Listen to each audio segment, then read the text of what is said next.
utiliser certains témoignages. Donc je passe à la radio et j'utilise certains éléments.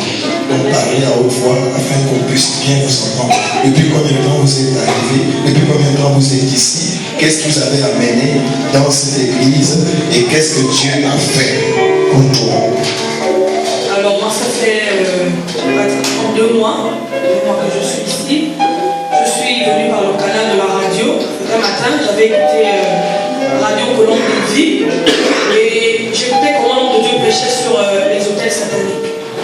Ce qui m'avait intéressé, c'est les points qu'il donnait en fait, les références, comment savoir que tu as les hôtels sataniques et tout. Donc j'avais pris le numéro de téléphone et j'avais appelé l'homme de Dieu. Il m'avait demandé de passer ici, c'était un samedi. On avait eu un entretien. Le lendemain, le dimanche, j'étais venue assister au culte. Et là, l'homme de Dieu avait commencé à prier pour moi. La semaine dernière, on a eu un séminaire sur les hôtels sataniques. Et l'homme de Dieu avait dit que les 2 derniers jours, il fallait rentrer en jeûne. Donc les 2 derniers jours, j'étais rentrée en jeûne. Je priais aussi à la maison et je venais également au séminaire. Le vendredi c'était le dernier jour. Et le vendredi, il avait donné quelque chose qu'il fallait boire. Et après cela, en rentrant à la maison, aux environs de 2 heures du matin, j'avais commencé à faire la diarrhée, donc l'écoulement. Et là, j'avais constaté la première fois que c'était seulement de la mousse en fait. La mousse, elle était toute blanche. Et le deuxième tour, quand je suis allée au vestiaire, j'avais constaté des boules vertes avec des morceaux, comme des morceaux de viande. Le troisième tour, c'était comme lorsqu'on émiette le poisson. Alors ça, c'était le vendredi. Donc le dimanche, je suis venue également au culte. Le lundi, j'étais à la maison. Je suis restée dans le même esprit de la prière, prier contre les hôtels sataniques. Je disais à Dieu que s'il y a encore quelque chose en moi, que cela sorte. Et le mercredi, alors que je devais me rendre à l'évangélisation, j'avais commencé à ressentir des douleurs au niveau du bas-ventre. Donc je n'étais même plus allée. Et là, aux environs de 20h par là, j'avais ressenti quelque chose sortir de moi. Je m'étais levée parce que j'étais au salon, j'étais allée dans la chambre. Quand je suis dans la chambre, je regarde, je constate quelque chose vraiment de bizarre, comme une espèce de chair, mais avec une forme d'oiseau. Et là, j'avais fait appel à mon fiancé, je lui ai dit, est-ce qu'elle peut venir regarder ça? Donc, quand il était arrivé, il m'a dit, mais qu'est-ce que c'est? Je dis, je ne sais pas. J'étais là toute la journée, en fait, je faisais adorer le Seigneur, et là, voici ce qui est sorti. C'est pour ça qu'il me dit, va jeter. J'ai dit, bon, avant de jeter, je vais quand même filmer. Parce qu'il est mieux souvent de témoigner avec les preuves. Et donc, j'ai filmé. C'est une espèce d'oiseau, mais il n'y avait pas d'ossement. Donc, c'était seulement une chair avec des yeux sur les côtés. Le bec également. En forme de chair, en fait. Et pour cela, je veux bénir mon Dieu parce que je sais et je crois fermement que j'ai été délivré des hôtels sataniques. Amen. Comment est-ce qu'on t'appelle? Depuis combien de temps tu pries à l'église pour l'Éternel et qu'est-ce que Dieu a fait pour toi? D'ailleurs, comment est-ce que tu étais arrivé? Il faut commencer dès le commencement, dès le début. Bonjour, Dieu de Dieu. Bonjour. Je m'appelle Astrid. Je suis venue je prie ça fait presque un mois à l'église de l'Éternel et je suis venue par le biais de la radio. Donc en écoutant la radio, en fait, c'était sur la radio à Nazareth. Colombe de Au Vie. début. Ah d'accord. Donc j'écoutais la radio et en fait c'était un témoignage qui m'avait touché. Parce qu'en fait à ce temps-là j'étais désespérée et tous les hommes de Dieu prêchent les hôtels sataniques. Donc je me suis dit bon voilà encore hôtel satanique, je vais écouter. Et quand j'ai écouté le témoignage d'une sœur, ça m'a touché et j'ai pris le numéro de téléphone de l'homme de Dieu et j'ai gardé. Je me suis dit bon on va voir après un petit peu. On va voir. Bon, et au moment où Dieu me montre encore le numéro, j'ai dit bon, je vais quand même aller voir. J'ai appelé l'homme de Dieu et je suis venue voir tout de suite. Et tout de suite, je lui ai raconté vraiment ma vie, que rien n'allait dans ma vie, vraiment du blanc blocages de partout, de tous les domaines de ma vie. J'étais désespérée dans un état où quand le nouvel an arrivé, 2020, je me suis dit, bon, ça sert à rien de vivre, chaque année c'est la même chose. On nous dit bonne année, mais l'année n'est jamais bonne. Donc j'étais vraiment désespérée. Et c'est comme ça que j'ai raconté à l'homme de Dieu que ma vie vraiment... C'est comme ça qu'il m'a fait rentrer tout de suite, le soir même dans le travail. Donc je me suis mise en jeûne. Le vendredi, on a fait les travaux pratiques. J'ai cru que j'allais mourir, bien sûr. J'étais dans un état pas possible.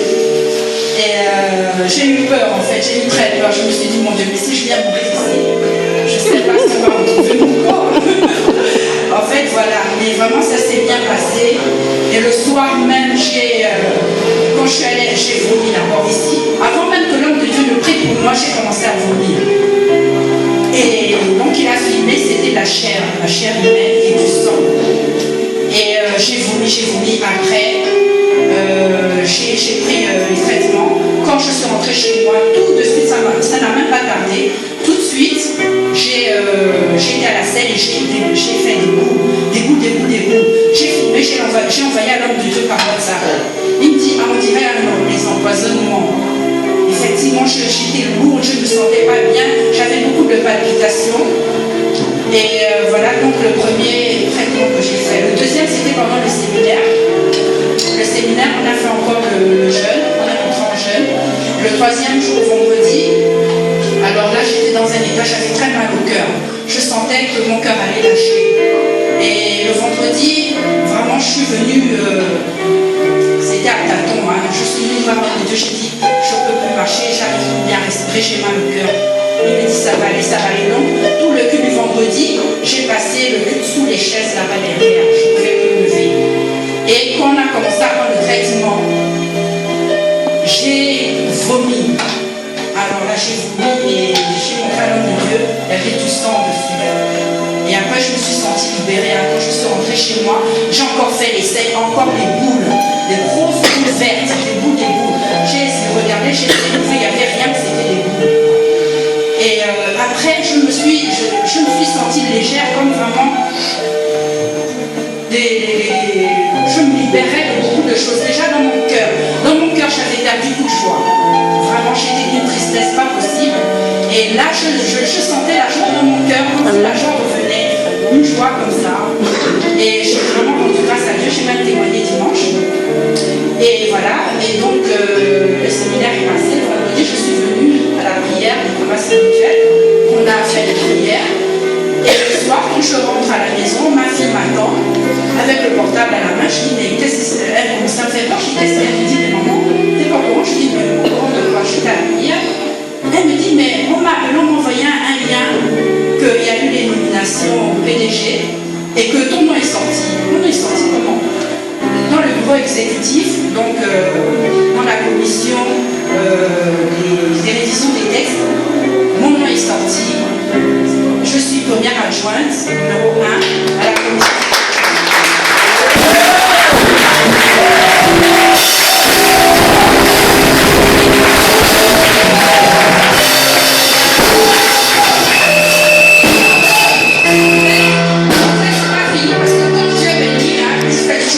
Amen. Amen. Et ça, c'était le sens de mes prières. J'ai dit, Seigneur, je ne veux pas aller parler à quelqu'un. J'avais expliqué à l'homme de Dieu, j'ai une soeur aussi qui est un peu dans la même situation que moi, mais elle, quand elle voit ma vie, elle dit, mais toi, tu vas m'emmener en plus comment? Donc j'ai dit, je ne veux pas parler à quelqu'un, je ne veux pas, mais que ma vie soit un témoignage. Amen. Une soeur m'appelle, elle me dit, mais Lydie, tu as été nommée? Je lui dis, ben oui, je suis au courant. Elle me dit, mais non, encore, regarde. Je regarde, donc, je suis de Lambunier, hein. Enfin, mon père est Lambunier et ma mère est de l'Estuaire, et il est décédé. Donc, je vois mon nom dans le département de la Dolou-Mandji, je suis de Mandji, Dolou-Mandji, et il y a comment dire, c'est mon cousin qui a le siège unique là-bas, et on m'a mise donc dans le bureau politique avec lui en tant que complément stratégique. Donc voilà, on est sorti 2 fois dans les nominations. Je dis, mais Seigneur, vraiment, c'est vraiment...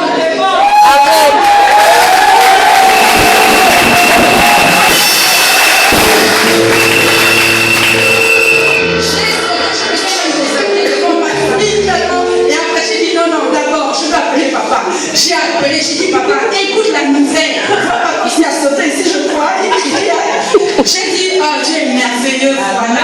On ne s'y attend pas. Franchement, je n'y attendais pas du tout parce que il y a longtemps, j'avais fait une demande. J'ai dit, vraiment, mon père a servi dans la nation. Je dis à personne pour relever le nom de mon père. Seigneur, fais quelque chose. Je suis l'aîné. Il y a 2 aînés en France, mais ici je suis l'aîné, on est 24. Je dis, Seigneur, comment tu vas laisser ce monde mourir? Tu vas nous laisser avec la honte. Vraiment, on avait la honte. On était humiliés, les gens se moquaient de nous. Que comment la tombe de votre père abandonnée à manger, tout est dans l'air, qu'est-ce que vous faites? Vraiment, c'était une humiliation terrible. Mais Dieu a relevé ma tête, nos têtes, parce que je parle de ma famille, devant nos ennemis.